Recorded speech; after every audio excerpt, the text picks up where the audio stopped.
Bonjour famille, j'espère que vous allez bien. Bienvenue sur la chaîne Channel A. Je suis ici pour vous informer, pour vous faire vibrer et pour réagir à tous les buzz, toutes les informations et toutes les actualités qui circulent sur la toile. Mettez-vous à l'aise, voici les nouvelles du jour. C'était avec, à cause de ça, Karine Mongo m'avait bloqué. La mort de Samy, voilà, Ripa. L'Incassa, ici en Belgique. Donc, si fort, elle sortait avec Samy, et après la légende et que tu comprends, c'est le truc, je parle du statut sérologique de Samy, je parle de l'accident de Shaolin, là, à vendre le piment. C'était plus trop le même niveau, maman. À cette époque, je n'étais pas la Shakiro exubérant, j'étais encore Loïc, Dieu calme. C'était à peine même que je sortais. Quand je sortais, j'escaladais moi la barrière, moi, pour sortir, maman. En terminale, moi, m'assumer, quoi, pas la meilleure version de moi-même, mais je vais pas m'en faire mon joka, après je rentre. Donc, je pouvais pour moi traîner, moi, et ma copine, parce que c'était plus le même niveau. Elle m'a même fui. Mais on parlait quand même. Maman me donnait les bas 10 000, les bas 20 000, maman. À cette époque, je prenais les 10 000 là, comme ça, maman. Maman, quand elle me donnait 50 000, maman, elle a tué. Ma copine partait m'acheter les habits, maman. Elle m'achetait les maman, Tchékénis partout, partout, avec les paix. Je voyais que ma copine, que c'est biscuits de mec qu'elle a donné au maman. Après, ma copine Laura et bon, commence seulement à maigrir. Elle maigrit, elle maigrit, elle maigrit. Il y avait les rumeurs comme quoi elle est atteinte du VIH-Sida. Et vous savez que le VIH-Sida, c'est la maladie de la honte. Avec tout ce qui est dit derrière, la désinformation et tout, le mythe. Parce que, assez je parle jusqu'à présent, parce que même en Belgique, hein, c'est pas juste au Cameroun, parce que même ici en Belgique, il y a des personnes, quand tu dis ouvertement que tu es séropositif, je sais pas, c'est pour ça que quand on veut t'annoncer même ton statut sérologique, on le dit toujours en aparté, donc à huis clos. Donc c'est pas quelque chose qui se passe au Cameroun, que ce soit en France ou en Belgique. Les personnes atteintes du VIH/SIDA sont toujours stigmatisées. Combien de fois le Cameroun où les mentalités sont encore donc. J'ai dit madame, ma copine m'a dit que non, que c'est faux, que c'est ma copine la traînait, mais attends. Et le fameux Bobda Hervé, je me souviens très bien. Il m'a même déjà porté même dans sa voiture. Parce que je rencontre Bobda en 2018-2019. Je rencontre Bobda quand je travaillais encore chez Mira Cosmétique. Parce que j'étais égérie de Mira Cosmétique et la maison H était juste à côté. La fameuse Donc, maison voilà, H. Mira Cosmétique et la maison H. On se souvient tous, j'étais son égérie. Donc, je rencontre Bobda. Je sortais de chez Mira Cosmétique. Oui. Il gare la voiture. Et vous savez tous que, même étant au Cameroun, je m'habillais toujours en femme. C'est pas comme si j'arrive en Europe avant de m'habiller en femme. Je me suis toujours habillée en femme. Voilà. Et il sort. Il vient vers moi, il me dit, mais c'est toi Shakiro? Je dis, oui, c'est bien moi Shakiro. Il me dit, il a sa nièce qui est fan de moi et tout. Et que est-ce qu'il peut avoir une vidéo? Je fais juste une vidéo, je dis ma fameuse phrase, pas les lolettes maman. Et c'est ce que j'ai fait.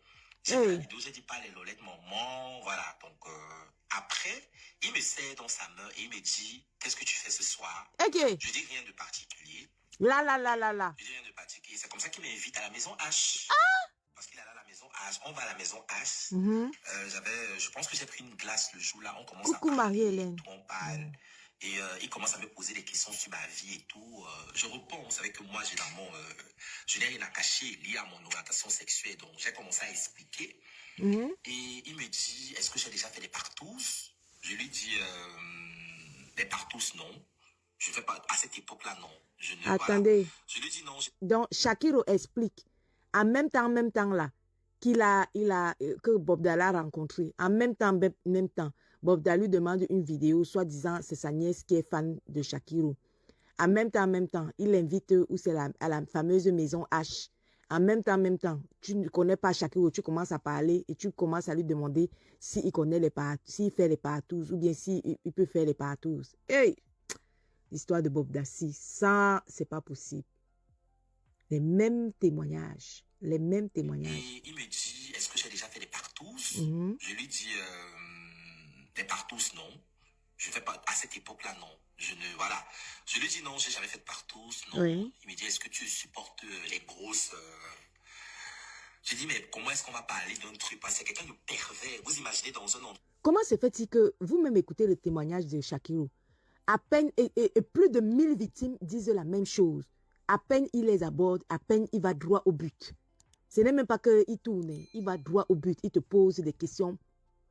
tout ce qui est pervers, tout ce qui est partouze, tout ce qui est... C'est-à-dire qu'à peine il te rencontre. Ce n'est même pas que... Écoutez le témoignage. Comment tu croises Shakiro en route? À peine tu le rencontres, à peine tu l'as déjà invité à la maison H, et à peine tu es déjà en train de lui demander, poser tout ce genre de questions. H, non. Vraiment, Jolin. Ça me posait des questions sur ma vie. Mhm. Je repense, vous savez que moi, généralement, je n'ai rien à cacher lié à mon orientation Oui. sexuelle. Donc, j'ai commencé à expliquer. Le Et même mode il me dit, opératoire, est-ce que j'ai déjà Marie-Hélène. fait des partous? Tu Je vois? lui dis, des partous, non. Je fais pas, à cette époque-là, non. Je ne, voilà. Je lui dis non, j'ai jamais fait de partous, non. Ah, Il me dit, Bobda. est-ce que tu supportes les grosses, J'ai dit, mais comment est-ce qu'on va parler d'un truc? Parce que c'est quelqu'un de pervers. Vous imaginez dans un endroit public, vous voyez, à la Oui. maison H, parce que les choses comme ça, généralement, Mais les c'est gens aussi ce que disent, toutes tu les vois, victimes dans ont un dit. endroit public. Je lui Il dis, parlait moi, de ça dans un endroit je public. ne peux pas répondre à cette question. Après, il me dit, tu sais même qui je suis. Vous Hey, connaissez les bas-femmes avec les sans habitudes, vous connaissez, en fait. Donc, je lui dis que tu es qui? Tu es qui, en fait? Et il a mal pris mon tu es qui, tu vois. Et du coup, il a dit que Shakiro, tu blagues avec ta vie. C'est ce qu'il m'a répondu. Je me souviens très bien. Là, les choses sont choc up, comme on dit en anglais dans ma tête, mais je me souviens. Après, je pense que je me suis excusé parce qu'il devenait déjà très farouche. vous voyez, Que tu es comme ça, comme dans les... les mêmes C'est l'époque, témoignages. ça passe. Dès qu'il a un sentiment de Après, refus, maintenant, il me s'énerve. dit, voilà, il veut qu'on aille chez lui. Je lui dis non, que moi je suis en train de rentrer Bobda. à la maison, que je ne peux pas, que j'avais déjà un truc de prévu. Il me dit on va chez lui. Je dis non, que moi je ne veux pas, que j'ai pas envie présentement d'aller chez lui. Je dis non, je peux pas. C'est comme ça que, voilà, il me flatte, il essaie de me flatter. Il me dit qu'il a un studio d'enregistrement chez lui. Et vous savez que moi, Shakiro, j'aime beaucoup chanter. Et il me dit qu'il va me présenter à des personnes, voilà, qui vont Ah, Bobda. des maquettes. Genre, je vais enregistrer et tout. Je lui dis, là, il se faisait tard. Quand il dit tard, peut-être 20 heures et tout. Je lui ai dit non, je ne peux pas. C'est comme ça que je peux pas le suivre à cet instant T. Mais que je vais revenir. Après, il me dit, est-ce que je peux te raccompagner voilà, il m'a raccompagné chez nous en Dogbon, parce qu'à l'époque, je vivais encore chez mes parents. Même C'est comme mode ça qu'il m'a accompagné en opératoire, Dogbon. il doit m'a connaître. laissé, juste devant mon portail. Voilà, Il m'a laissé il doit devant mon toujours portail. connaître là où tu habites. Et après, oui, certes, je suis ce que je suis, mais quand tu ressens, parce que pour moi, Alors, toutes les victimes ont dit la même chose. Hein. Il a une obsession, c'est de savoir là où tu habites. Comme ça, dès que tu le trahis, il envoie des gros bras venir te chercher. Il a toujours cette obsession, raccompagner les gens et toujours savoir là où tu habites. Et le même mode opératoire de plus de 1000 victimes, c'est le même mode opératoire, les mêmes questions qu'il pose. le sexe est d'abord spirituel. Le sexe est spirituel avant d'être charnel. Surtout le rapport homosexuel. Il y a des personnes qui sont homosexuelles naturellement, c'est-à-dire c'est une femme qui aime une autre femme sans pratique ésotérique. Et il y a des personnes qui deviennent homosexuelles. Je parle de ces hauts gradés que les ministres camerounais, la plupart des ministres camerounais, ces DG d'entreprise à Orange, à Camtel et tout, dont la plupart deviennent homosexuels plus parce que la chance, moi j'ai fait des recherches sur ça parce que avant vraiment de m'embarquer à commencer, parce que jusqu'à l'heure actuelle, je ne suis pas trop sodomie. Hein? Ceux qui me connaissent réellement, je parle de mes amis trans ou gays qui me connaissent réellement dans la vie réelle, savent que Shakiro aime seulement déranger. Laissez-moi cette Shakiro, elle aime seulement déranger les gens, mais je ne suis pas trop sodomie parce que je ne supporte pas. J'aime pas en fait. J'ai même jamais pris mon pied quand je me fais... j'ai jamais pris mon pied. Donc les gens pensent généralement que l'homosexualité c'est forcément la sodomie. Non. L'homosexualité, il y a les câlins, il y a les préliminaires, la fellation et tout. Donc, c'est pas nécessairement le couillis, parce que moi, j'aime pas, en fait. Voilà, donc plusieurs de ces victimes, bien sûr, plusieurs de ces victimes ont dû déménager quand il a envoyé ses gorilles. Oui, à partir du moment où il connaît déjà ta maison, c'est fichu, quoi. Et c'est bizarre, c'est les mêmes témoignages, plus de 1000 témoignages presque similaires.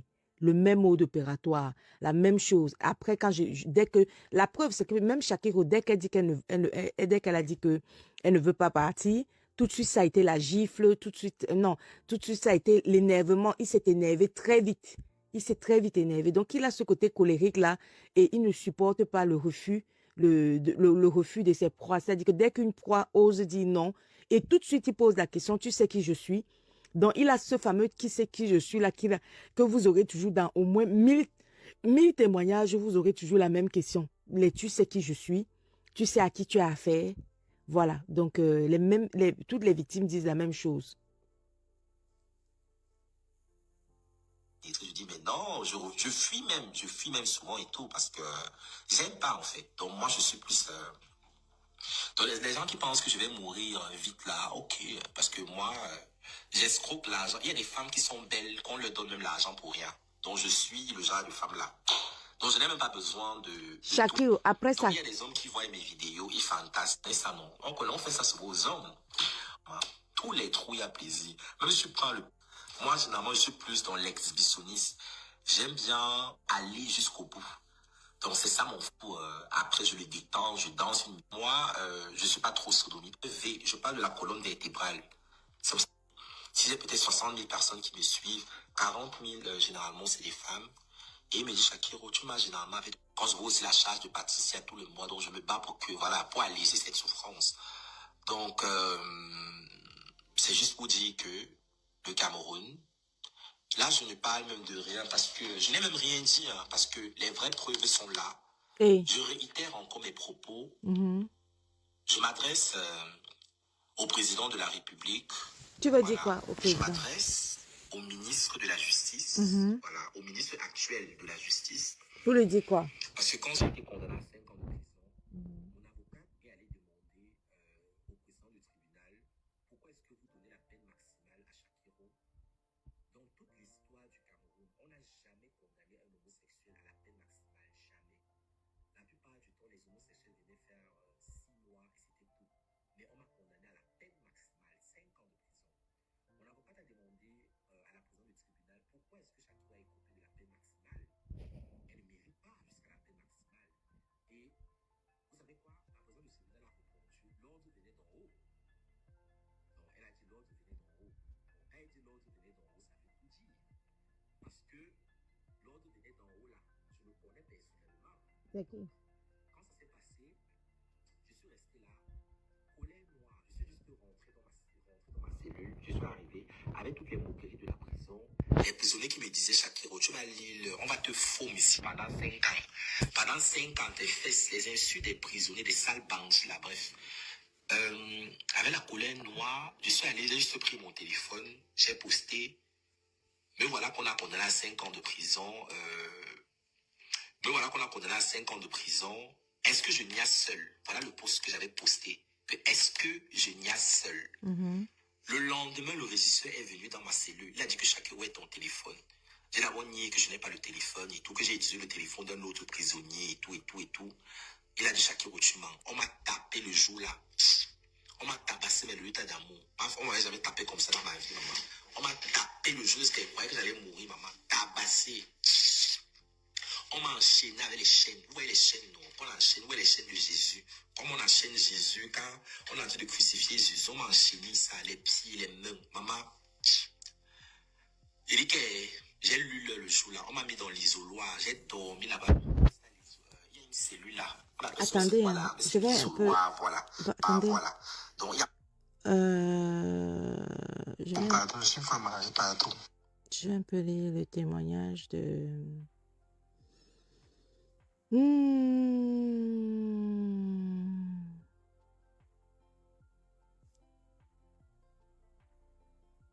Marie-Hélène dit, voilà pourquoi les victimes ont peur de se montrer. Ben, bien sûr. Alors, qu'est-ce que... Allons voir un peu Patience et un photo. Qu'est-ce qu'elle en pense? Apparemment, elle s'est exprimée par rapport au... Bonjour, chers amis. C'est maintenant que je n'ai pas senti que l'État n'est pas aux côtés d'elle si jamais elle ne rapporte pas toutes les preuves du viol. Parce que prouver le viol, il faut qu'on trouve le sperme. Non seulement le sperme, il faut qu'on trouve des traces de violence sur les personnes qui se plaignent. Donc, nous demander de nous mobiliser, oui, on veut bien se mobiliser. Et même s'il y a des plaintes, mais si dans les plaintes, il n'y a pas de preuves suffisamment accablantes, les poursuites ne peuvent pas être engagées. Parce que malheureusement, dans le cadre du viol, comme je vous ai dit, il ne suffit pas seulement de porter plainte à quelqu'un, mais il suffit de rapporter aussi des preuves irréfutables de ce qui a eu du sexe avec violence. Parce que le viol, C'est du sexe avec violence. Mais lorsqu'on a fini de dire cela, ça ne nous empêche pas de réfléchir sur le personnage. Lorsqu'on voit, je vous ai dit tantôt que il y a des gens qui ont amené la République dans la rue. Vous voyez un individu, il n'est rien dans l'appareil de l'État, qui reçoit des ordres militaires, des hauts gradés de l'armée. On ne blague pas avec la République. J'ai entendu dire qu'ils ont répondu au commandant de la GP, les éléments de la garde présidentielle qui sont impliqués dans ce scénario qui ne fait pas rire du tout, que c'était pour rire. Non, on ne rit pas avec les armoiries du Cameroun. Lorsque vous portez la tenue de la GP, ce n'est pas pour aller vous amuser avec. Et donc, bon, on salue la sanction, les sanctions qui ont été prises, mais je pense que ces personnes devraient être déshabillées parce qu'elles déshonorent notre armée, elles déshonorent notre pays. Et donc, pour expliquer que ce type de personnage-là, forcément, tourne autour des gens du pouvoir. J'aimerais dire à Jumanto que, en Italie, par exemple, tout le monde sait que Silvio Berlusconi organisait des soirées, c'est sa fameuse soirée Bunga Bunga, où on faisait... Oui, tout le monde connaît les Bunga Bunga de Silvio Berlusconi. La presse avait parlé de ce scandale. Hein. Donc, moi, je voulais voir ce qu'elle pense. Avec plusieurs personnes. Sur le plan de la morale, c'est choquant. Mais si elles sont majeures, bah, ça ne choque personne parce qu'il n'y a pas de poursuite.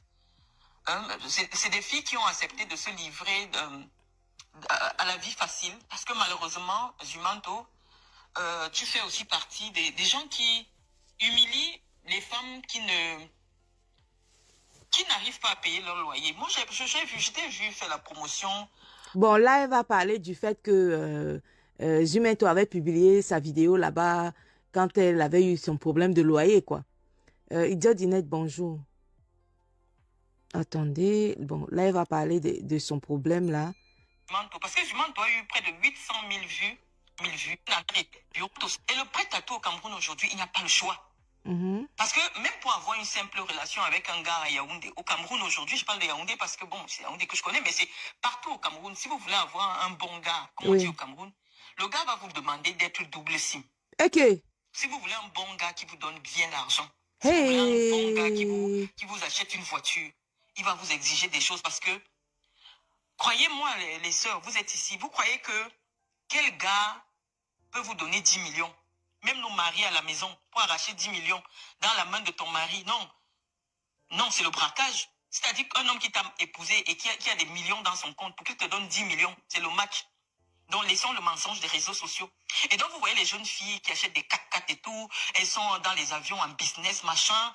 Et je vois même des grandes blogueuses qui viennent nous dire, Malène Mfoutou, telle personne te dépasse. Hey. Oui, nous acceptons. Mais je vais dire à nos soeurs que pour que le gars t'achète le 4x4, ma soeur, c'est un gars qui adore des parties à 4. Bon, vous entendez ce que Malène dit, non? Malène dit que toutes les filles que vous voyez là, dans les influenceuses avec les voitures à 100 millions et tout, c'est pas des trucs simples. Hein. On vous demande des choses compliquées. Voilà, c'est ce qu'elle dit. C'est un gars qui va t'imposer d'être fonctionnel des deux côtés, c'est-à-dire que devant et derrière. Voilà. Une fille qui ne fait pas la sodomie au Cameroun ne peut pas avoir un gars qui lui donne 50 000. Vous entendez? Cette réalité aussi, les gens doivent la savoir, c'est que... Donc, bref, Marlène veut vous faire comprendre que le Cameroun a atteint un niveau de perversion de haut niveau, quoi. C'est-à-dire qu'un niveau de perversion qui n'a même pas de nom. C'est ce que Marlène veut vous faire comprendre. On continue. Il y a une telle perversion sociale au Cameroun. Les gens perversion aujourd'hui sociale. Du sexe à outrance. Une femme qui veut avoir un gars qui lui donne 50 000 par mois au Cameroun doit accepter la sodomie. Hey. Tu n'acceptes pas la sodomie, tu n'auras pas de gars. Oui, mais si Malène dit ça, ça veut dire que c'est les hommes qui sont devenus pervers. Puisque c'est les hommes qui demandent des... Donc, c'est plutôt les hommes du Cameroun qui sont devenus pervers. Parce que si elle dit que si tu ne fais pas la sodomie, tu ne peux pas avoir un homme qui te donne 50 000 au Cameroun, ça veut dire que le niveau de perversion des hommes au Cameroun est devenu nahelele. Si on veut comprendre exactement ce qu'elle dit, hein. On continue. Toutes ces grandes influenceuses que vous-même vous avez déjà qualifiées de grandes influenceuses, avant d'être influenceuses, elles ont une histoire. Jumanto, elles ont une histoire que certains ont peut-être banalisée parce que quand je vois aujourd'hui j'ai entendu, on a interpellé, on a cité le nom de Nathalie Koa. Mhm. Je veux dire que malgré les divergences d'opinion que j'ai eues avec elle, malheureusement, à la suite du livre qui nous a fait baisser les bras, le livre qu'elle avait produit, le livre Revenge Porn, Nathalie Koa a eu beaucoup de courage de venir dénoncer ce qui se passait dans les milieux du pouvoir, dans les milieux, en fait, dans les milieux de la prostitution de luxe. Elle a eu le courage de les dénoncer, mais personne n'a voulu l'écouter. Mhm. Et donc, elle a dit, bon, je vais saisir cette opportunité, puisque sur le plan de la justice, je ne peux pas gagner, bah, je vais en faire des livres. Et puis, c'est là-dedans qu'elle est tombée, puisque le livre est plutôt devenu un livre pornographique, un livre de promotion de pratiques sexuelles qui étaient dégradantes. Et c'est là-dessus que nous sommes levés pour dire qu'on n'était pas d'accord avec son attitude de faire la promotion des pratiques dégradantes. Mais dans ce livre-là, Nathalie Koa nous explique bien que Oui. la personnalité qu'elle interpellait, que nous tous connaissons, Samuel Eto'o, dans ce livre, lui avait demandé d'aller coucher avec le directeur du cabinet civil de la présidence de la République à l'époque, monsieur, comment vous l'appelez, Bellingue Boutou, de filmer Bellingue Boutou, le directeur du cabinet civil, et de lui envoyer qu'il fasse du chantage au directeur du cabinet civil. Et L'aide. ce n'est allé nulle part. Elle avait dit, elle avait des preuves qu'elle avait été recrutée dans un réseau où on lui a présenté Samuel Eto'o. Elle a eu des relations sexuelles à plusieurs, que Samuel Eto'o la livrait à ses gardes. Le gars... Donc, Marlène est en train d'expliquer toutes les pratiques perverses que Nathalie Koa a écrit dans son livre. Elle dit que Nathalie Koa avait déjà eu le courage de dénoncer tout ça là. Et Marlène dit que tout ce qu'elle a dénoncé là, les partous qu'on lui avait demandé de faire, aller coucher avec, ou c'est qui là, le monsieur de quoi là, qu'elle a dit son nom là, je sais même plus qui. Et elle dit que Nathalie Koa avait dénoncé tout ça là et que ce n'est allé nulle part. C'est ce que... marche avec elle, elle raconte une scène où le gars, l'homme de temps sexuel à plusieurs, que Samuel Eto'o la livrait à ses gardes, le gars qui marche avec elle, elle raconte une scène où le gars, l'homme de main de Samuel Eto'o qu'on appelle Sonore, l'avait sodomisé toute une nuit. Aïe. Elle raconte ça au Hilton, on lui donnait de l'alcool, il y avait plusieurs femmes qui venaient. Elle a raconté ça partout dans les médias, elle a même déposé une plainte. Mais la plainte n'est allée nulle part. Parce que malheureusement, au Cameroun, on estime que, bon, le sexe, c'est banal. Et donc, et puis, ça dépend de la personne avec qui vous le faites. Vous avez le droit, si, il y a des gens qui ont le droit de violer les femmes, et puis, si c'est eux qui violent, c'est pas grave. C'est une chance d'être violé par certaines personnalités. Bon, Marlène dit que Nathalie Koa avait dénoncé pas mal de ces pratiques-là qu'elle est en train de citer dans sa vidéo. Et elle avait même déposé une plainte et que ce n'est allé nulle part. Elle dit que l'homme de main du neuf qui est Sonore, qui avait sodomisé Nathalie Koa durant toute une nuit, c'est ce que Marlène raconte. Hein. Je vous décrypte ce qu'elle dit. Et elle dit donc que ce n'est allé nulle part. Donc elle explique un tout petit peu, oui Marie-Hélène, le mal est profond, franchement le mal est profond. Donc elle explique là tout ce que Nathalie Koa a vécu et que Nathalie Koa a expliqué tout ça là et elle a déposé une plainte et que ce n'est allé nulle part. Donc ça, c'est Marlène qui l'explique. Ça a découragé plus d'un. On s'est dit, bon, si une femme a le courage, parce qu'elle passait de radio et de télé pour raconter son histoire, et personne n'a voulu prendre cette histoire au sérieux, et c'est parti nulle part. Voilà. Donc il y a d'abord eu des antécédents. Qui conduisent aujourd'hui qu'il y ait une impunité généralisée dans les milieux de la prostitution de luxe. Il y a un omètre qui pèse là-dessus, il y a une chape de plomb. Et je veux même dire en jumanto que même dans les services secrets, les services de renseignement, on utilise les prostituées de luxe parfois pour soutirer des informations à des hautes personnalités en visite au Cameroun et même dans le renseignement. Même dans le renseignement, les prostituées travaillent beaucoup avec des gens de renseignement et des hommes comme celui que vous êtes en train de présenter, qui, ma foi, jusqu'à ce qu'il y ait des éléments concrets qui justifient une personne qui a le courage que Nathalie Koa a eu de se présenter à visage découvert et de dénoncer, je pense qu'on peut quand même préserver sa présomption d'innocence en encourageant peut-être les filles à témoigner à visage découvert, même si la plainte ne va nulle part. Parce que... La question qu'il faut se poser, c'est que si elle, Nathalie Koa, selon Marlène Mvutu, si Nathalie Koa, elle donc dit ça à visage découvert et par rapport à une personnalité de ce pays, et que ce n'est allé nulle part. Maintenant, les filles que Marlène dit de venir aussi dénoncer à visage découvert, c'est ça là qui va aller où? C'est ça aussi. Le monde étant à la fin, prions franchement. Ok, on continue d'écouter Marlène Mvutu. Moi-même été déjà victime d'un lynchage organisé sur les réseaux sociaux. C'est difficile pour moi de m'aligner les yeux fermés derrière un lynchage d'un citoyen. C'est un peu difficile. Donc, on pense que aujourd'hui, avec les réseaux sociaux, si une personne qui a déjà le sida et qui boit des antirétroviraux frelatés au Cameroun et donc qui est sûr de mourir dans quelques instants, dans quelques années, hein, parce que les rétroviraux du Cameroun, bah, c'est des génériques, a peur pour sa vie, je ne sais pas ce qu'il faut encore faire pour cette personne. Une dame, elle vous dit, on m'a transmis le sida. Je prends des antirétroviraux, mais elle a peur de mourir. C'est pour ça qu'elle ne va pas témoigner. C'est pour ça qu'elle ne va pas porter plainte. Nous, on a du mal à suivre une telle personne. Parce que lorsqu'on vous a déjà donné le sida au Cameroun, sachant qu'un malade de sida, ici en France par exemple, c'est 1500 € par mois. Au Cameroun, on donne des génériques. Tu as déjà donné la mort. Tu n'as pas peur d'elle. Tu ne peux pas avoir peur. Moi, je pense, à mon avis, que ce sont les victimes qui doivent nous donner le courage d'agir pour elles. Ce sont les victimes qui doivent nous témoigner de la sincérité de ce qu'elles ont subi. Parce que, bon, malheureusement, les réseaux sociaux ne peuvent pas se substituer à la justice. Les réseaux sociaux ne peuvent pas se substituer aux magistrats, malheureusement. Et inciter, par exemple, livrer les gens à la vindicte populaire. Moi, je ne suis pas d'accord avec cette façon de faire. Mais c'est déjà une bonne démarche de donner la parole aux victimes et de dénoncer ce satanisme ambiant qui a lieu au Cameroun. Mais je dis que c'est des réseaux qui sont aussi anciens que cela. Elle a raison d'appeler ça le satanisme ambiant. Vrai, vrai. C'est-à-dire que quand Marlène dit que le satanisme ambiant, là, vraiment, c'est le vrai mot même qu'il faut utiliser. Non.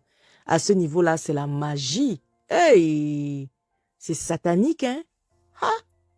Dit que le chef de l'État a rencontré son épouse dans une soirée. On ne sait pas c'était quel type de soirée. Parce qu'une fille de 20 ans qui se retrouve en train d'avoir des relations avec un homme de plus de 60 ans, forcément, c'est des gens qui ont plaisanté. C'est des gens qui ont un réseau su pour plaisanter des jeunes filles à des hommes un peu âgés. Donc, même l'histoire, dans l'histoire du Cameroun, on va vous parler d'Ojula. Qui était Ojula?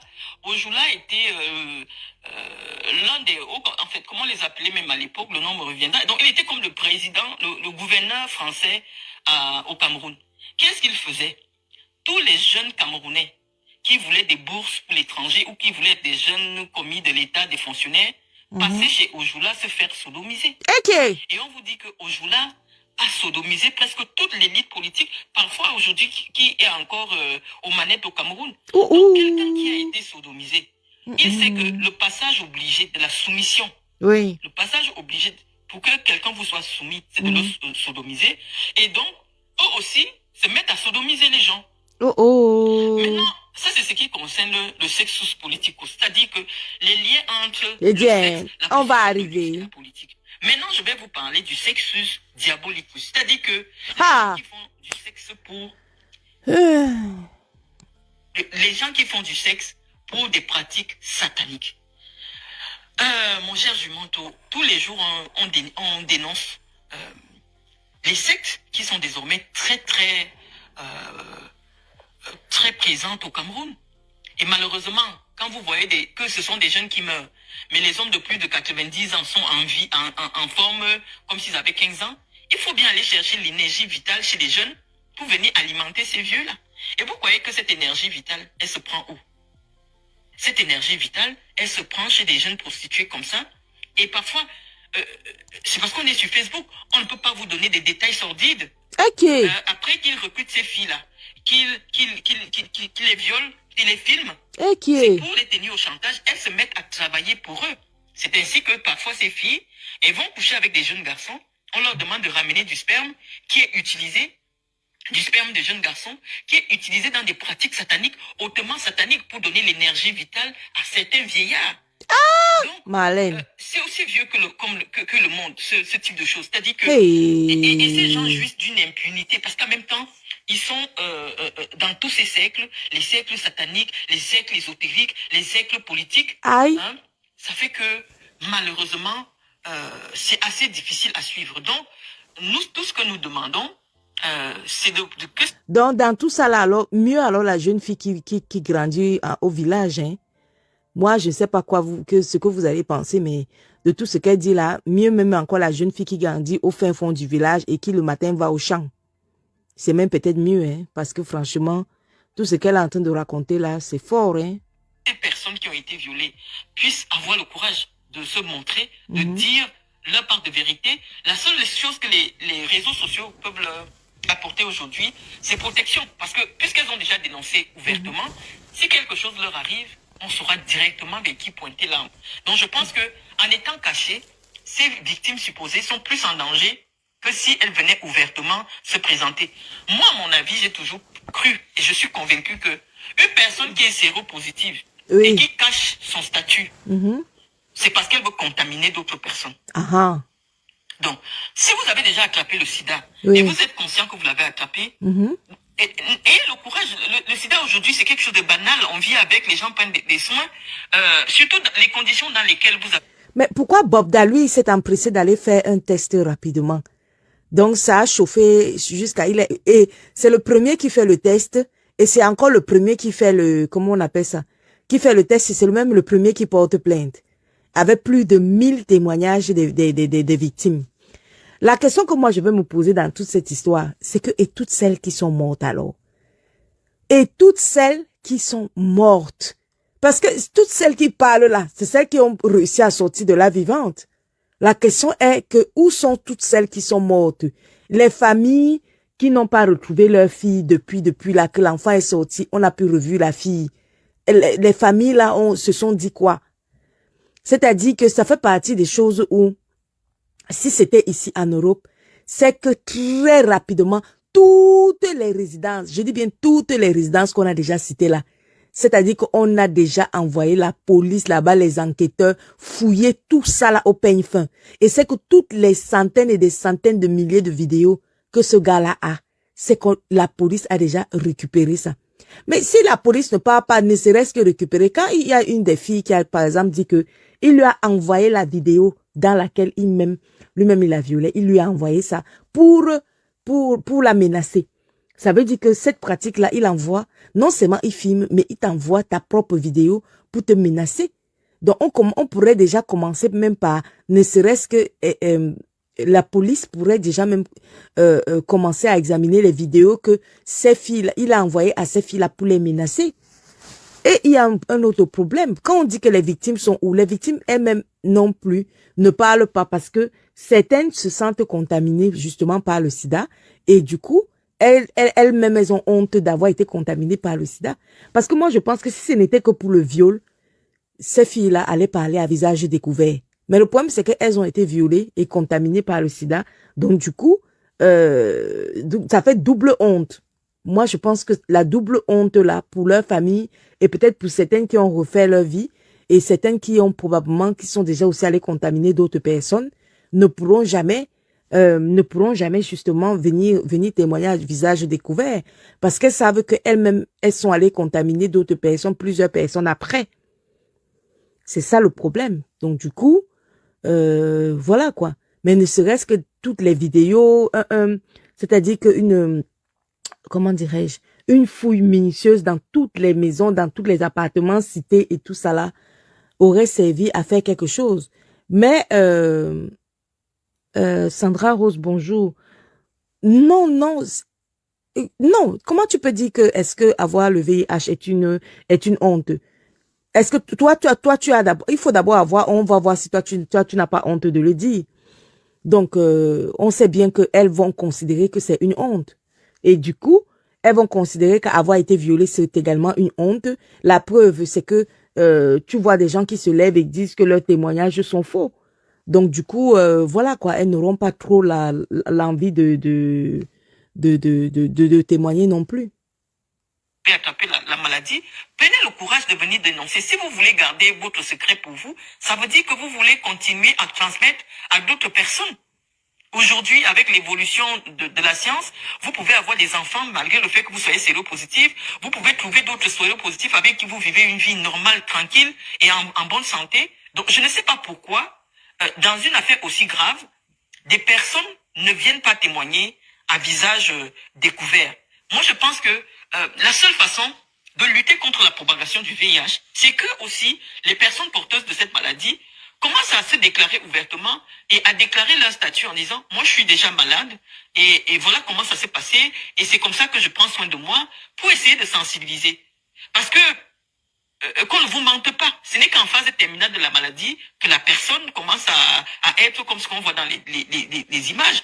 Quand elle garde la maladie pour elle, c'est parce qu'elle veut infester tous les petits garçons, tous les jeunes pour revendre aussi. Donc quelque part, elles sont criminelles, elles veulent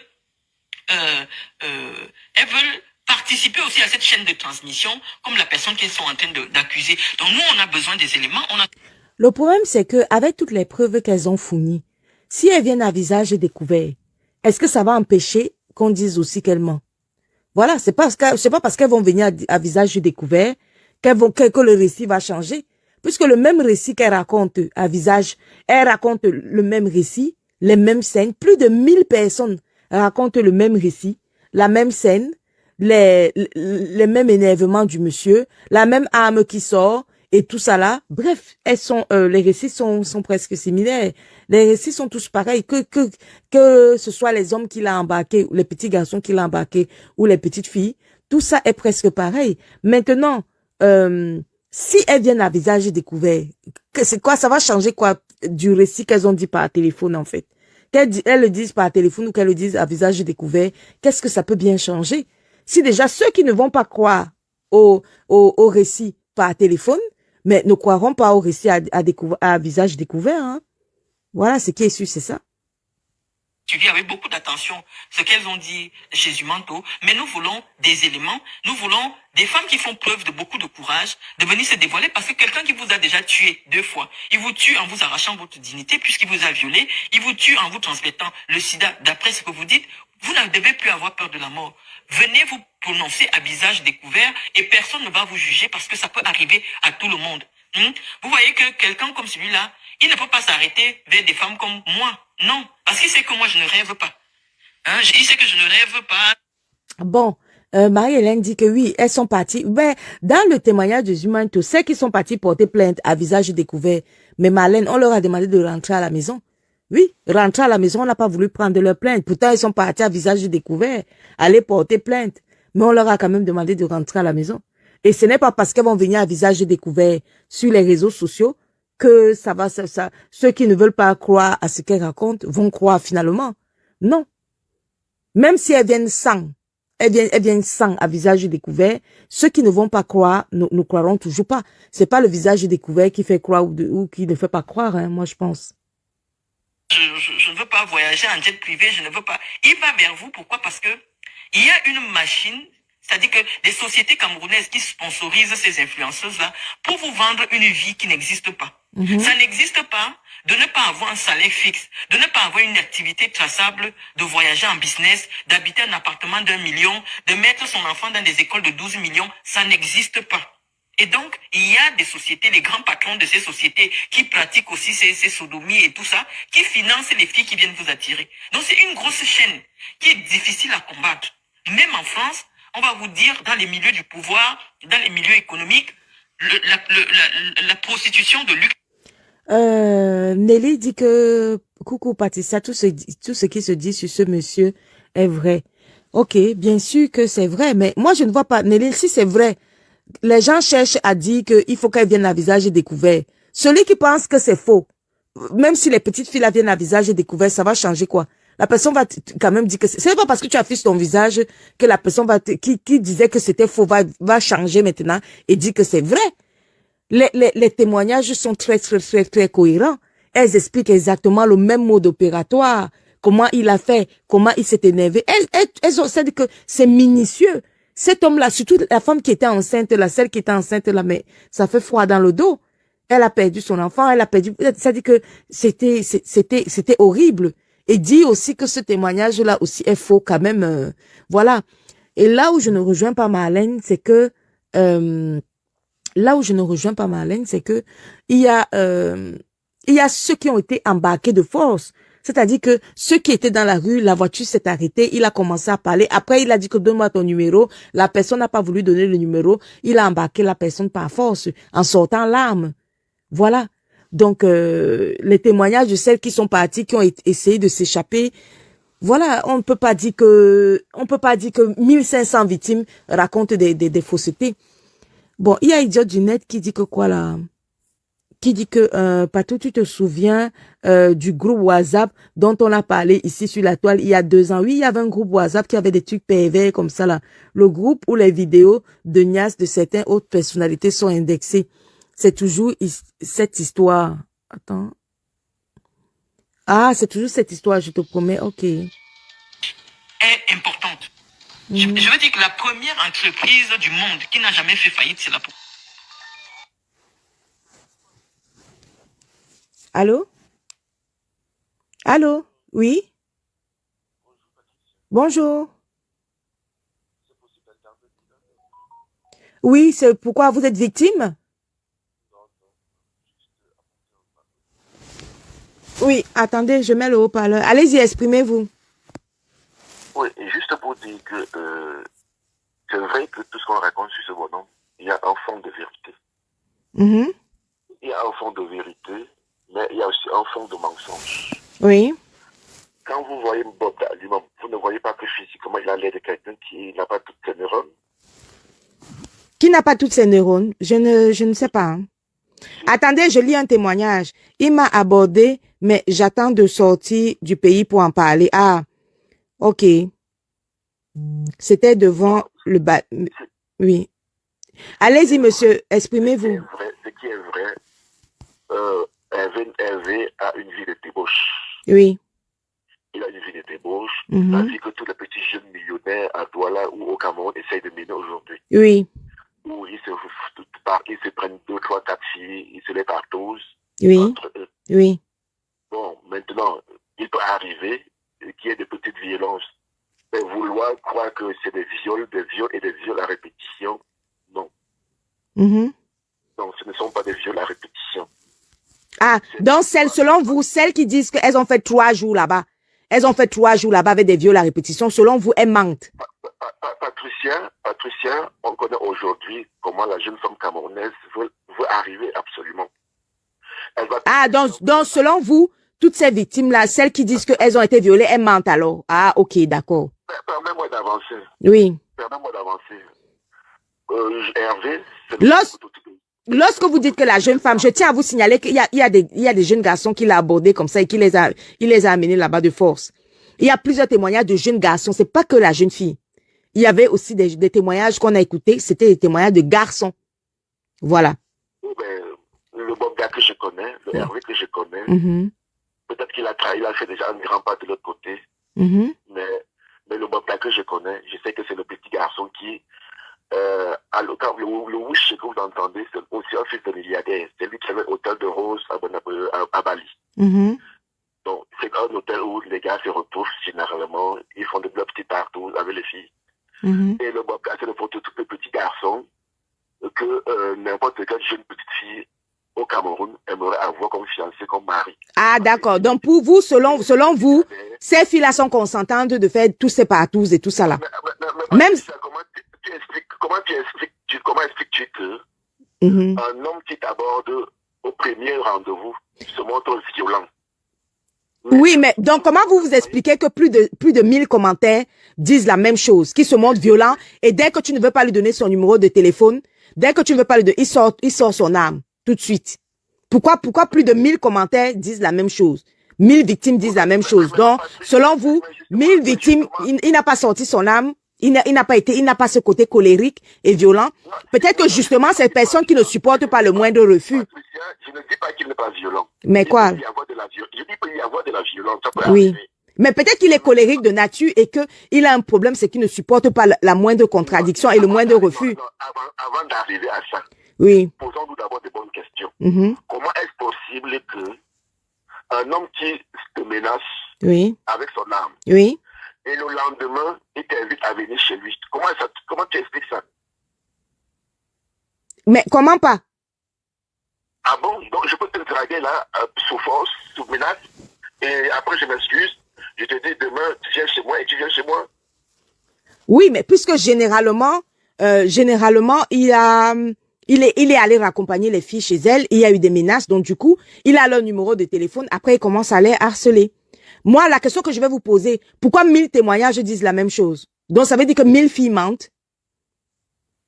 Peut-être que tu ne m'as pas compris. Non, je veux savoir si 1000 filles mentent. Il peut y avoir des débordements. Oui. Il peut y avoir des débordements. Oui. Mais en majorité, c'est le mensonge. Ah, selon vous, 1000 filles mentent. Ok, peut-être que...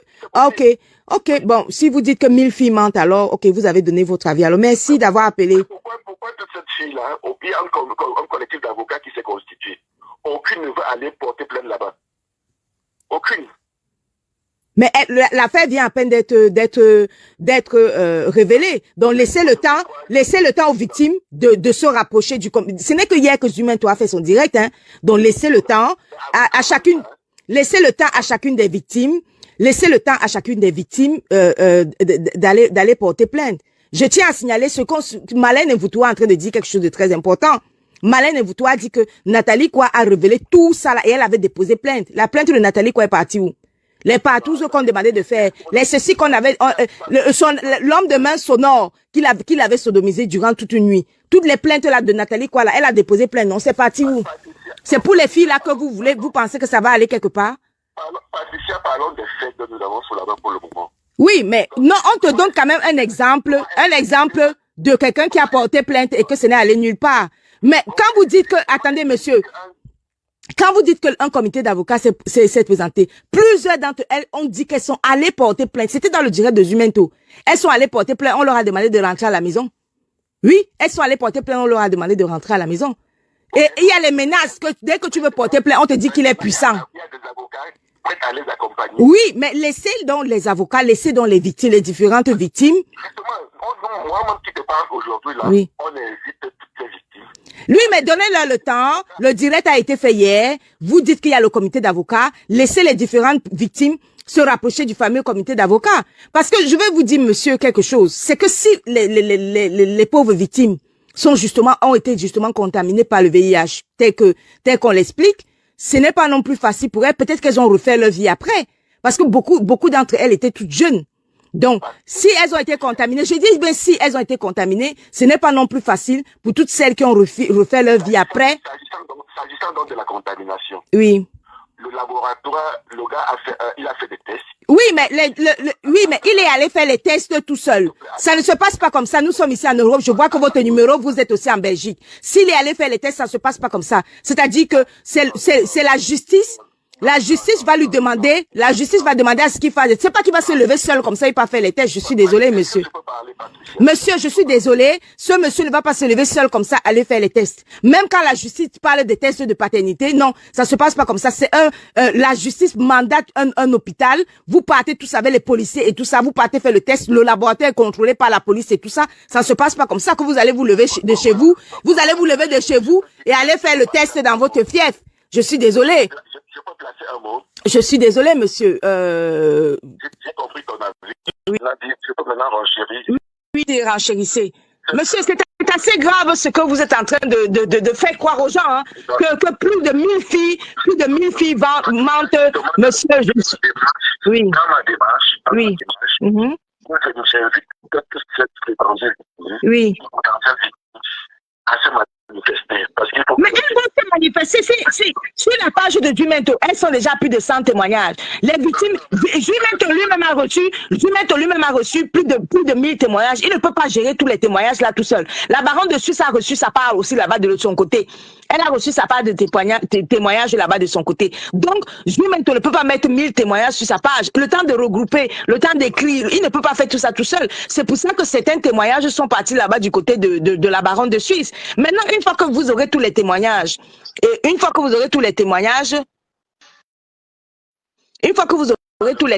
de ces victimes et qu'il y aura le collectif d'avocats et toutes celles qui sont mortes et qui sont portées disparues, on fait quoi d'elles? Il n'y a pas de montant, ça c'est des histoires. Ah, mais vous n'avez aucune preuve, monsieur, je suis désolée. Je vous rappelle par exemple que celle qui a raconté elles étaient tombées toutes les deux dans la piscine. Une fois qu'elles sont tombées toutes les deux dans la piscine, une a nagé, allait retrouver un arbre pour sortir de l'arbre là, mais sa copine est restée à l'intérieur. Sa copine est restée à l'intérieur et sa copine est venue quoi? Mais elle est pas là, sa copine là-bas. Sa copine est venue après 3 jours, complètement vidée de tout. Et vous dites qu'elle ne peut pas signaler. La copine était musulmane, elles avaient toute peur. Oui. Toi, là, tu penses que tu peux te retrouver avec ton ami quelque part, ou d'être embastillé. Tu réussis à t'échapper. Au lieu d'aller signaler à la police que tu étais quelque part avec ta copine, on l'a retenu prisonnier là-bas, tu ne peux plus te rester chez toi, croiser les bras. Ou c'est l'assistance de personnes en danger. Donc selon vous, son témoignage est faux alors? Ça ne te paraît pas monter. Mais non, est-ce que toi tu peux le faire? Posez-vous des bonnes questions. Est-ce que tu peux aller quelque part avec ta copine et réussir à t'échapper? Oui. Au lieu d'aller directement. L'endroit où elle a réussi à s'échapper, la personne qui a fait la demande l'a renvoyé la demande. Hein? Oui. Elle réussit à fuir. C'est pour ça qu'elle ne parle pas à la police. Elle va chez elle. Elle doit au moins dire à ses parents que j'étais quelque part. Chacune d'elles a exprimé la peur de dire aux parents ce qu'elles ont vécu. Il n'y a pas de peur qu'il y a un mort d'homme. Bonjour Cashmoni. Chacune d'elles a exprimé. Donc, si je comprends bien, votre appel était pour nous faire comprendre que toutes les victimes mentent et que Bob Day est innocent, c'est ça? Je ne dis pas qu'il est innocent. Il y a une part de vérité et il y a une part de mensonge dans tout ce qu'on a raconté. D'accord. Ok. Maintenant, pour revenir sur le test de VIH, je veux expliquer un peu comment ça se passe. Il y a 2 façons de faire des tests. Oui. Il y a des tests qui peuvent être faits par réquisition du ministère public, c'est-à-dire que du magistrat qui vous demande d'aller dans un laboratoire de la place, qu'il indique lui-même pour faire des tests. Oui. Maintenant, puisque l'affaire n'est pas encore en justice, maintenant l'accusé prend sur lui d'aller dans un des meilleurs laboratoires médicaux d'analyse. Il n'a pas flouté l'adresse du laboratoire. Il n'a pas flouté le numéro. Qui était là quand il partait? Il fallait qu'on parte tous ensemble. Il fallait qu'il parte avec les témoins et en direct sur Facebook. C'est ça encore de venir mettre le résultat du test sur Facebook. Si tu n'es pas parti en direct, son téléphone là sur le direct sur Facebook, non? Il a fait exprès.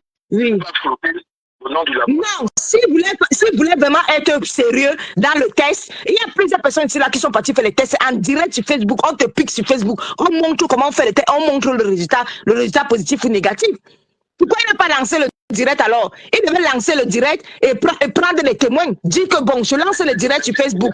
Non, il devait même. S'il voulait vraiment faire le test, 1, il lance le direct. 2, il dit que celui qui veut être témoin vient. Et 3, ce qu'il devait faire, c'est que il devait demander aux victimes, choisissez vous-même.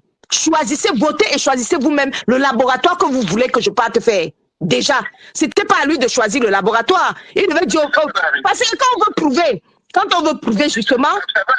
Quand l'affaire peut-être sera en justice, il y a ce qu'on appelle la grosse examination. Que la partie appelle soit demandée. Oui.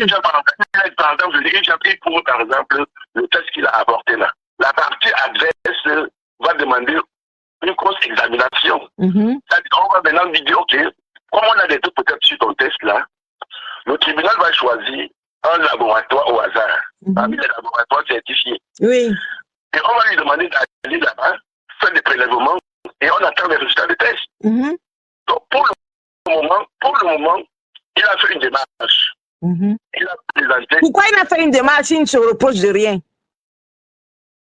Mais donc, il ne va pas se défendre, donc, parce qu'on l'accuse. Ok. Il va se défendre parce qu'on l'accuse.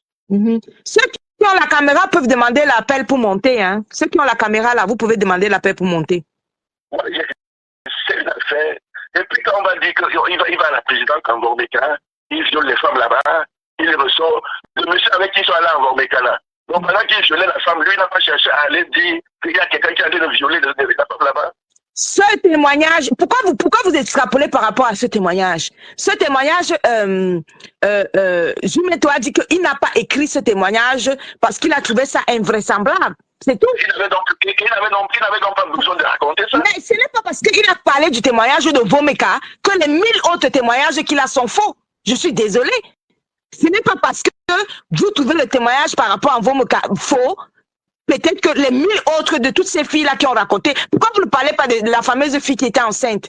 Pourquoi vous ne parlez pas de ce témoignage aussi? Il y a plein d'autres témoignages. Il y a le témoignage qui est sorti aussi sur la baronne de Suisse, monsieur. C'est vraiment, Patricia, tu es mère d'enfant. Oui. Je suppose que tu inculques des valeurs à tes enfants. Comment une femme enceinte d'un homme oui. pour se retrouver dans la chambre avec un autre homme qui n'est pas le père de son enfant? Puisqu'elle y a été entraînée de force et violée, quelqu'un te sort l'âme. Il y a plein de témoignages. Quand quelqu'un a sorti l'âme, il y a certains qui ont tellement été violés que leur rêve, c'était que Kitty, puisqu'elles étaient déjà presque mortes. Quelqu'un qui marche avec des gardes du corps. Quelqu'un qui marche avec plusieurs personnes de l'armée sont ces gardes du corps.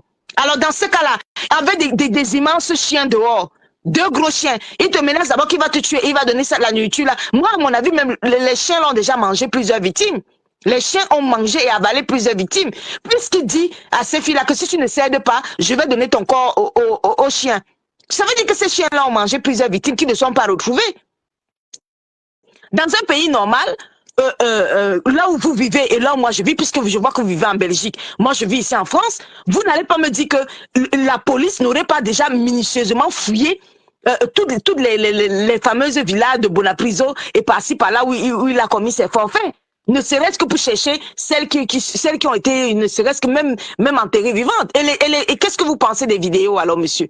Les vidéos lui, il violait ses filles et il leur renvoyait les vidéos pour menace en leur disant que regarde comment je t'ai filmé. Te voici ici que je t'ai filmé.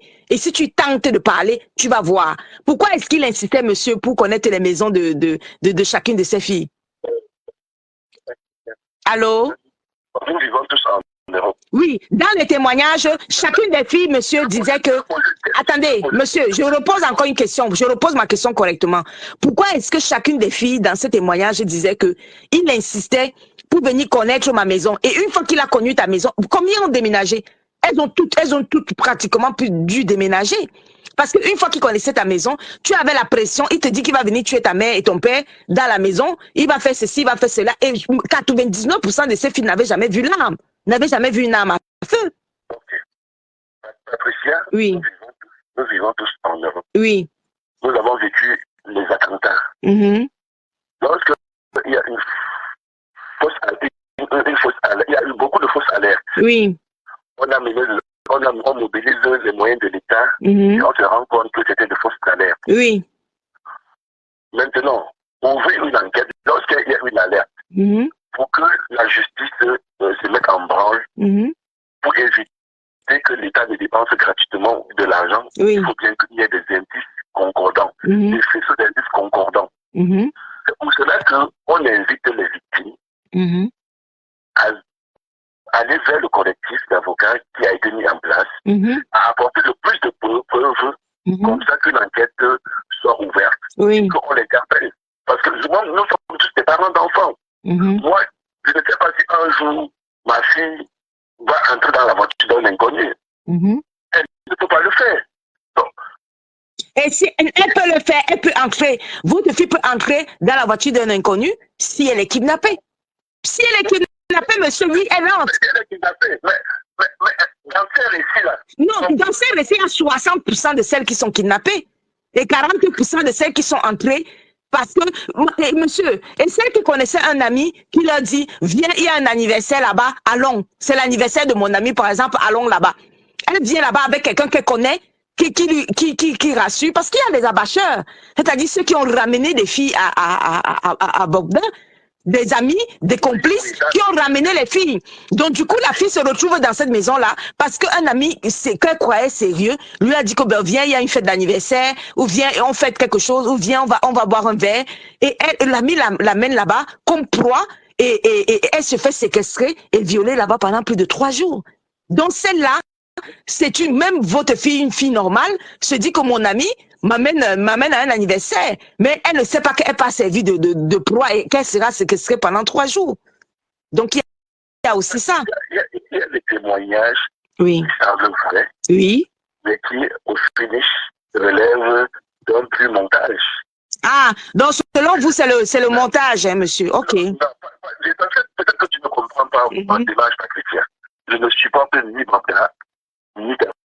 Je dis tout simplement que quand une affaire comme celle-là, elle est suffisamment grave pour entrer dedans là comme ça, si et non lié, sans essayer de détacher les nœuds pour comprendre exactement qu'est-ce qui se passe. Monsieur, l'affaire vient de commencer et nous avons un minimum de 1000 victimes minimum. C'est la première vidéo, Patricia. Moi, j'ai lu la page de Paul Chouka. Lui, il s'indignait. Quand le collectif, depuis presque 2 ou 3 jours, est ouvert, jusqu'à aujourd'hui, aucune victime n'est allée vers ce collectif. Il y a Maître Fous. Oui, mais laissez, parce que le direct de Jumento, c'était hier, non? Laissez les victimes revenir vers Jumento, avoir le numéro de téléphone. Attendez. Oui, mais c'est la démarche qu'elles vont donc faire. Elles vont donc aller, peut-être qu'elles peuvent aussi aller vers le collectif, le fameux collectif des avocats qui s'est présenté, et on leur demande aussi l'argent. Peut-être qu'elles n'ont pas, hein? Non, c'est gratuit, c'est gratuit. Peut-être qu'elles n'ont pas. Donc, laissez-les aller là-bas, et puis laissez-les aussi, parce que je vais vous dire. Oui, monsieur, je vais vous dire quelque chose. Chacune des victimes, il y a le risque de contamination.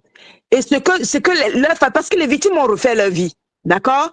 Maintenant, les victimes qui ont refait leur vie, peut-être que certaines sont peut-être dans les mariages maintenant, ces femmes-là. Parce que quand tu entends les âges, j'avais 17 ans, j'avais 19 ans, j'avais 20 ans, peut-être qu'elles ont refait leur vie, peut-être qu'elles sont dans les mariages maintenant. Maintenant, si elles sont dans les mariages, elles ont refait leur vie et tout ça là. Maintenant, il faut une démarche déjà de dire à leur mari que voilà ce qui s'était passé. L'homme que tu vois là, c'est lui qui m'avait violé et tout et tout et tout. Il faut l'acceptation de l'entourage, même pas seulement du mari, mais aussi de la famille. Il y a beaucoup qui n'ont même pas dit ni à leur père, beaucoup n'ont pas dit à leur père et beaucoup n'ont pas dit à leur mère. Donc du coup, il faut maintenant convaincre ta famille que en fait c'est toi qui as subi ça. L'histoire que vous voyez là, moi j'ai subi ça et maintenant que ta famille accepte ça ou ton conjoint et maintenant après de faire la démarche d'aller voir les fameux avocats. Non mais même les psychologues doivent être mis en contribution. Ben c'est tout ça qui doit voilà. Il y a tout ça là, mais de dire que il y a pour moi il n'y a pas un seul témoignage qui est monté de toutes pièces. Pour moi les 1000 victimes ont des témoignages cohérents. Voilà. Donc, pour moi... manifeste et que le gars soit condamné et qu'il paye le prix. Il répare les prix. Ah, qui répare ce qui a... Mais ce qui est sûr et certain, c'est qu'il faut quand même dénoncer ce côté, la perversion de la société quand même, parce que au niveau où on en est là, même si la société a atteint ce niveau-là, il y a le côté, la violence aussi qui va avec, hein, parce que de là... Il faut dénoncer dans les règles de l'art et d'éviter quelqu'un en partie. C'est pour cela que je ne suis pas ici pour supporter personne. Je dis tout simplement que moi, c'est vrai, j'ai connu ce petit garçon. Il est possible qu'il ait changé, mais à l'époque où je l'ai connu, je sais que c'était le genre de petit garçon qui avait une petite fille de débauche avec ses amis. Il pouvait à toi, il paye 3-4 petites filles au sortir d'une boîte de nuit. Oui, mais vous l'avez connu comme ça et vous avez dit que vous l'avez connu comme ça et qu'il faisait des petites partouzes. Maintenant, il a upgradé, c'est-à-dire que peut-être quand vous l'avez connu, il n'avait pas encore l'âme. Après, il a eu l'âme. Après, il est devenu encore plus riche parce qu'apparemment, je ne sais pas, il vient d'une famille aisée, il doit être héritier ou quoi que ce soit. Oui, donc du coup, lorsqu'on est administrateur de biens de son faux papa, peut-être que les biens lui ont monté à la tête et il s'est cru tout permis. Justement, et il est armé, étant administrateur de biens, il a son groupe de Chinda, comme on a vu dans plusieurs vidéos, qui lui prête allégeance, et justement, tout ça là a fait en sorte il se croit tout permis, malheureusement. Mais observe-le bien, tu verras qu'il n'a pas toutes les cases dans la tête. Mais s'il n'a pas, avant, vous voulez déjà plaider la folie maintenant? Vous voulez dire que non, c'est pas, en fait, parce qu'il est fou, il n'a pas toutes ses cases dans la tête. Moi, s'il n'a pas toutes ses cases dans la tête, comment il fait pour être administrateur des biens de son père? Il a fait comment pour être administrateur des biens de son père si c'est lui qui était fou? Donc, ce papa-là, il n'a pas d'autres garçons. Pourquoi le père n'a pas donné ça à d'autres garçons? Quand tu es dans l'extrême, je ne dis pas qu'il est fou. Oui. Je dis que quand tu l'observes très bien, il a l'air d'un petit garçon un peu toc-toc. Mais toc-toc, non, moi, je trouve pas qu'il est toc-toc, hein. Ah non, non, sur les vidéos, on lui prête à l'urgence, on dit qu'il est le président, les ceci, cela. Moi, je vois rien de toc-toc hein, dans son... Je ne vois rien de toc-toc. Bon, là, les commentaires, on dit que son papa était pareil. Que son papa était aussi violent, son papa tapait ses employés. Dans le témoignage de Jumento, il a quand même expliqué qui était son papa aussi. Hein. Le papa n'était pas tendre non plus avec le papa n'était pas tendre non plus avec ses employés. Hein. Le papa était plutôt du genre violent aussi. Hein. Donc voilà. Et dans le témoignage de Jumento, le père même couchait avec les femmes de ses employés.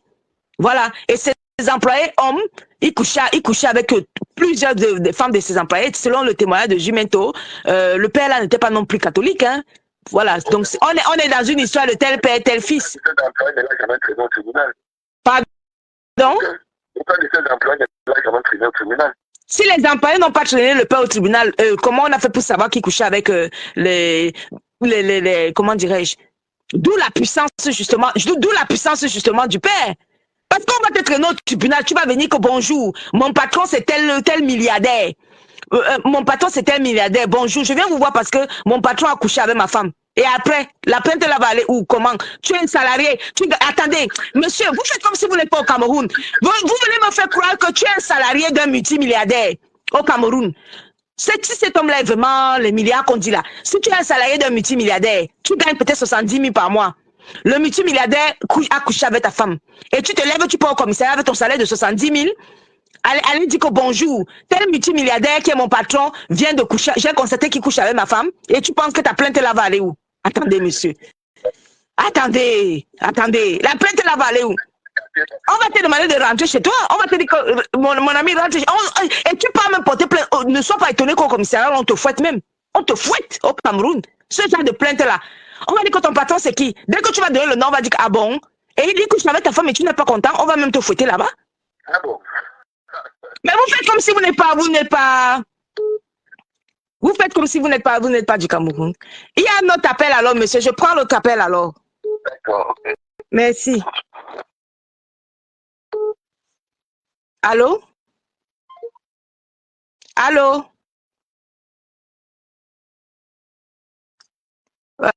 Rappelez là l'autre personne qui a appelé là. Merci de rappeler. Voilà. Donc, du coup, voilà, c'est quand même invraisemblable, hein, cette histoire-là. Que quelqu'un dise que toutes les victimes la mentent. Ça, c'est la magie, hein. Allô? Bonjour. Oui, bonjour. En fait, je voulais intervenir par rapport au dit du monsieur. Oui, le monsieur qui est au téléphone, oui, je vous écoute. Je vais dire au monsieur, les filles, déjà, vu qu'elles voient que le monsieur, d'accord? Oui. Le pervers. Oui. Il est milliardaire et il a des bras longs. Oui. Déjà, au début, ça casse les filles. C'est clair. Ça casse. Et quand il dit que les filles apportent les preuves, mais les preuves que les filles peuvent apporter, ce sont leurs témoignages. Voilà, merci. C'est leur récit. Merci. Oui, c'est leur récit qu'elles peuvent apporter. Parce qu'aucune fille ne peut se filmer en train de se faire violer. C'est clair. D'accord. Donc, quand il dit qu'il doute un peu, mais moi, je suis désolée. On sait que ça se passe partout en Afrique. On sait que le phénomène-là se passe partout.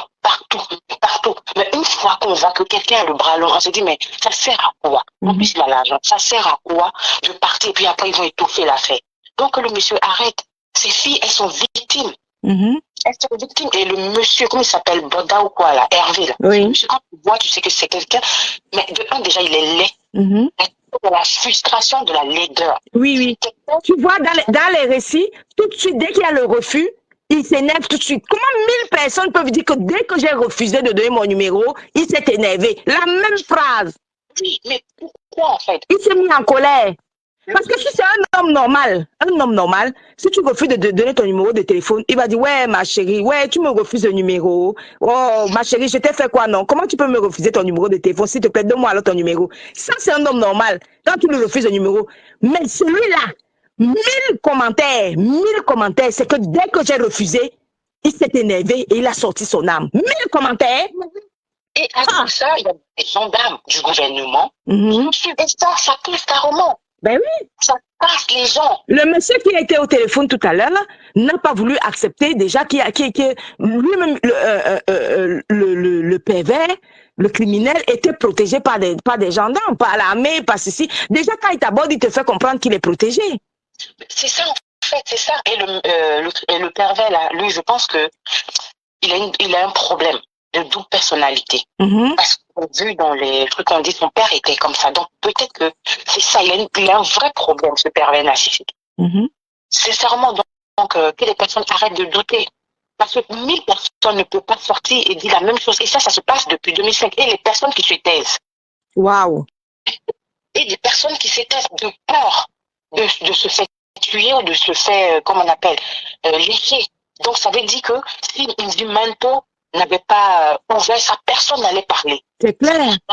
Tout le monde allait se taire parce qu'il a les bras longs, il a l'argent. On sait qu'en Afrique, quand un enfant de un enfant de fait des bêtises. Et quand les gens demandent les preuves, moi je pense que les quelques-unes à qui il a envoyé leur propre vidéo, parce que certaines pour les menacer, il leur a envoyé leur vidéo. C'est-à-dire la vidéo dans laquelle il est vieux, puisqu'il filme.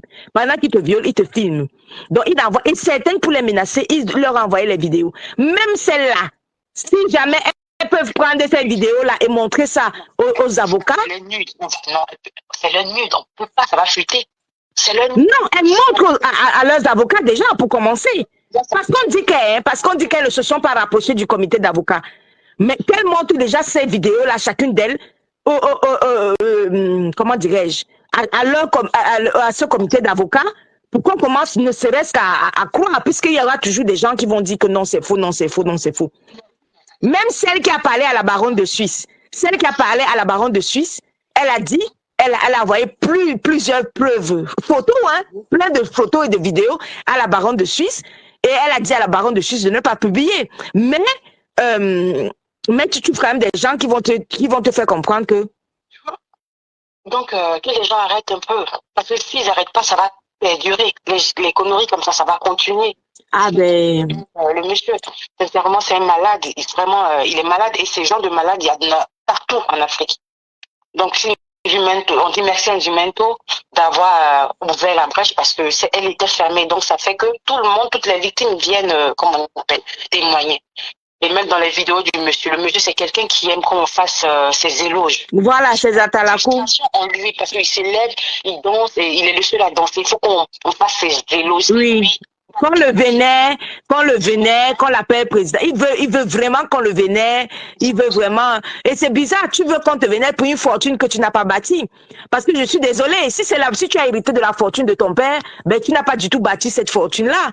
Moi, je ne sais pas, il y a des riches de notre province de l'Ouest, là, Cameroun, qui ont tous été milliardaires, mais je ne sais pas ce qu'ils ont fait de l'éducation de leurs enfants face à l'argent, face aux milliards que eux-mêmes, ces papas-là, ont travaillé. Tu comprends un peu? Parce que les milliardaires de l'Ouest, là, beaucoup qui sont décédés aujourd'hui, eux, ils ont travaillé leurs milliards. Mais pendant qu'ils travaillaient leurs milliards, qu'est-ce qu'ils ont dit comme...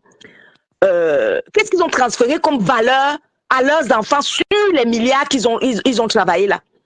Parce que le temps de transférer de valeur, vu qu'ils étaient toujours au boulot, eux, c'est l'argent qui les intéresse. Oui, l'argent les a intéressés. Ils sont tous décédés maintenant. Mais vraiment, ce que leurs héritiers font de leurs milliards et ce qu'ils sont devenus de leurs milliards, c'est quand même assez effrayant quand même. Tu vois plusieurs de ces milliardaires de l'Ouest là qui sont tous décédés. C'est des papas qui ont travaillé leurs milliards. Ils ont travaillé leur argent. Mais ils ont travaillé leur argent. Ils ont tous les héritiers. Mais regardez, qu'est-ce que leurs héritiers font de la fortune de leur papa? Ils en font quoi? Est-ce qu'ils ont même conscience de comment leur père avait travaillé leur argent, et cet argent-là, pour que ça arrive à ce niveau-là?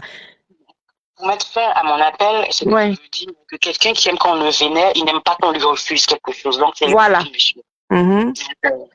C'est ça. Ok, au revoir et bonne journée à vous. Ok, merci. Donc, voilà, hein, pour vous faire comprendre que, franchement, le tout n'est pas d'être milliardaire. Hein. Le tout n'est pas de gagner des milliards et d'être multimilliardaire. Ces multimilliardaires, avec leurs nombreux enfants et leurs héritiers qu'ils nomment héritiers, est-ce qu'ils ont pris conscience? Est-ce qu'ils ont pris le temps d'expliquer à ces enfants comment ils ont fait fortune et comment leurs enfants là doivent gérer leur fortune? Parce que si c'est pour devenir fou avec la fortune de ton père, comme on voit ici là que certains sont devenus fous avec la fortune de leur père, marchent avec les armes, comment dirais-je, les gardes du corps, se prennent pour tout et se payent le luxe de violer toutes les plus de 1000 filles sans être inquiétés. Mais attendez, qu'est-ce que la fortune? Finalement, l'argent ne fait pas que le bonheur, hein? Parce que si c'est ça que les héritiers là deviennent fous avec les milliards de leur père, que leur père ont fait fortune en travaillant, franchement, c'est vraiment déplorable. Hein? Et la seule façon de combattre la prostitution, c'est de vous transmettre des valeurs saines. Ah. Et aujourd'hui, dans l'état actuel des choses au Cameroun, comme j'ai déjà expliqué dans plusieurs vidéos, c'est très difficile parce que du sommet de l'État jusqu'au plus bas niveau de l'échelle, la morale a foutu le camp.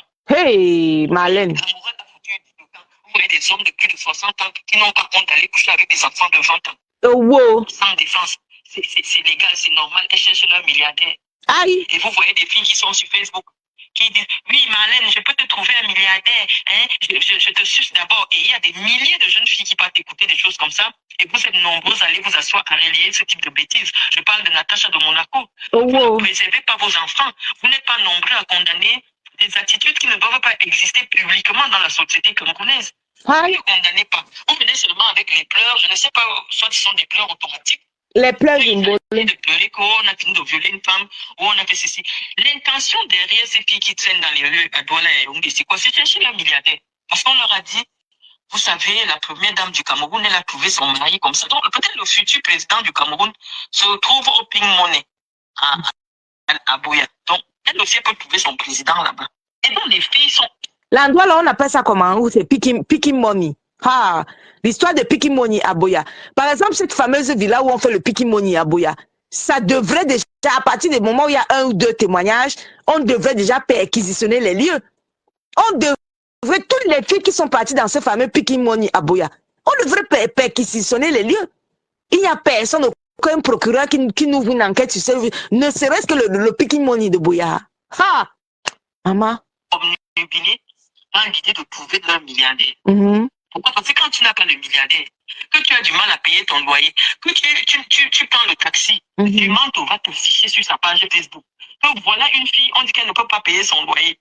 Donc la peur de l'humiliation chez le même Jumanto qui aujourd'hui dénonce les activités déviantes des femmes camerounaises, fait en sorte que parfois, nous autres avons du mal à le suivre dans ces combats. Le combat de la morale va dans le sens que Jumanto, l'argent n'est pas tout dans une vie. Et que dans la vraie vie, il y a des gens qui ont des difficultés mentaux parfois. Dans la vraie vie, il faut expliquer aux filles que ce n'est pas grave si elles montent une entreprise, ça tombe. Il faut leur donner le courage de se relever, que ce n'est pas une honte de ne pas voyager en business class, que ce n'est pas une honte de prendre le taxi. Hein? Et vous avez de l'audience. Et parce que vous avez suffisamment d'audience, vous vendez des fausses valeurs en fonction de vos sensibilités. Un coup, vous humiliez une maman parce qu'elle ne peut pas payer son loyer. Un coup, vous humiliez une maman parce qu'elle prend le taxi avec son enfant. Le Marlène parle sur ce point-là de Jumento, parce que Jumento avait montré sa vidéo par rapport à son problème de loyer. Donc, apparemment, le fait que Jumento ait montré sa vidéo par rapport à son problème de loyer, bon, Marlène n'a pas avalé ce macabo-là. Moi, je vois ça aussi comme ça. Hein. Oui. Marlène n'a pas avalé le macabo du fait que Jumento posté sa vidéo par rapport à son problème de loyer. Je pense que ce macabo-là, elle n'a pas avalé. Donc, du coup, elle estime que quelqu'un ne paye pas son loyer, toi, tu l'humilies, et après, tu viens défendre les filles, tu viens dire que les filles qui prennent des jets privés, des business class et tout, prennent l'argent où? Bref, elle est encore sur son problème de loyer qu'elle n'a pas payé là. Son problème de... Vous venez vous dire non, les filles, arrêtez de suivre la vie de rêve, arrêtez. Non, c'est votre incohérence qui fait en sorte qu'on ne puisse pas mener un combat des idées, des valeurs au Cameroun. Établissez d'abord ce qui est valeur. La valeur, c'est quoi au Cameroun? Lorsque vous avez établi cela, on va vous suivre dans le combat. J'ai entendu dire, j'ai même vu des gens qui viennent me taguer pour cette histoire sur mon propre mur. Oh Marlène, pourquoi tu me parles pas? Okay. J'ai dit, moi, je suis pas dans le sensationnel. Parce qu'avant de venir prendre la parole, on prend un temps de réflexion. Au final, c'est quoi l'histoire? Est-ce que c'est lyncher un citoyen qui lui-même est victime? Parce que ce Bobda est victime du système. Vous ne savez pas ce que lui-même a subi. Parce qu'on vous dit que quelqu'un qui a été sodomisé va sodomiser. Hey. Si vous n'avez jamais été sodomisé, vous ne pouvez pas sodomiser d'autres personnes. Oh, wow. Donc peut-être que ce Bobda est lui-même une victime du système. On lui a dit, si tu veux entrer dans le système, donne le derrière. Okay. Et lui, il a donné son derrière. Et peut-être dans sa façon de se défouler aujourd'hui, c'est de rendre aux gens ce qu'on lui a fait. Donc, lui-même est une victime du système. Donc, c'est le système qu'on doit combattre. Ce n'est pas des individus. Les individus ne sont que des cas isolés. Aujourd'hui, au Cameroun, je vous ai expliqué que pour réussir, moi, je suis venu, j'ai voulu faire des marchés. Mais pourquoi vous payez vos marchés, que vous avez mis votre argent? Mais un petit planton vous dit que pour que ton dossier quitte de cette bureau pour cette bureau, il faut que je couche avec toi. Okay. C'est un système. C'est-à-dire qu'il y a un tel capharnaüm au Cameroun, on ne sait plus qui est qui, tout le monde veut grimper tout le monde. Et quand vous refusez, on vous humilie publiquement. Oh, elle n'a plus rien. Oh, elle est quoi, elle n'a rien. Parce qu'ils savent que moi, je ne suis pas dans ces milieux-là. Ils disent, tu as participé à mon humiliation sur les réseaux sociaux. Tu as participé. Bref, par rapport à ce problème, Marlène est plutôt sur son dossier à elle, c'est-à-dire que le fait que Jumento explose ce problème de où c'est Bobda, Marlène est beaucoup plus sur le fait que Jumento lui-même il a humilié parce que pour son problème de loyer, de l'humiliation qu'elle a subi là. Donc pour ça, elle n'a pas encore avalé le macabo de ça. Donc sur ce problème-là, elle ne parle pas franchement du problème de fond. Elle ramène un peu trop ces révélations de Jumento au fait que Jumento l'ait humilié par rapport à son problème de loyer. Voilà. Bref, je vais clôturer ce direct en disant que tout à l'heure, on a écouté le témoignage de Shakiro. Un premier témoignage, c'est le témoignage de Shakiro qui a dit qu'il avait bel et bien été abordé par Bobda. Il a expliqué. Donc, ceux qui veulent savoir ce que Shakiro a dit, vous devez regarder le début du direct dans lequel Shakiro parlait. Il a expliqué exactement. Et même Shakiro a aussi dit la même chose quand il a refusé d'aller avec Bobda. Bobda tout de suite lui a proposé les partous. Est-ce que tu connais faire les partous? Est-ce que tu aimes les gros plantains? Ce genre de choses. Là. Bobda lui a posé toutes ces questions-là. Là. Et en plus de ça, quand il lui a demandé qu'est-ce qu'ils peuvent rentrer, et quand Shakiro n'a pas voulu, ben du coup, il s'est énervé. Donc même Shakiro a le même témoignage que tous les mêmes victimes là, c'est-à-dire la colère immédiate dès que la frustration et la colère immédiate dès qu'on lui fait un refus. Donc, grosso modo, c'était un peu ça. On a écouté Shakiro et un peu Marlène ce matin. Et puis après, on reste sur ce dossier, bien évidemment, au fur et à mesure qu'on a des témoignages et on reparlera de ça. Merci à chacune de vous. Merci à chacun de vous qui m'avez écouté ce matin. Et je vous dis big up à vous et au prochain direct. Bye. Voilà, nous sommes arrivés à la fin de cette vidéo. N'hésitez pas à nous dire ce que vous en pensez dans les commentaires, à nous donner vos avis tout en restant courtois. Prenez soin de vous. Au revoir.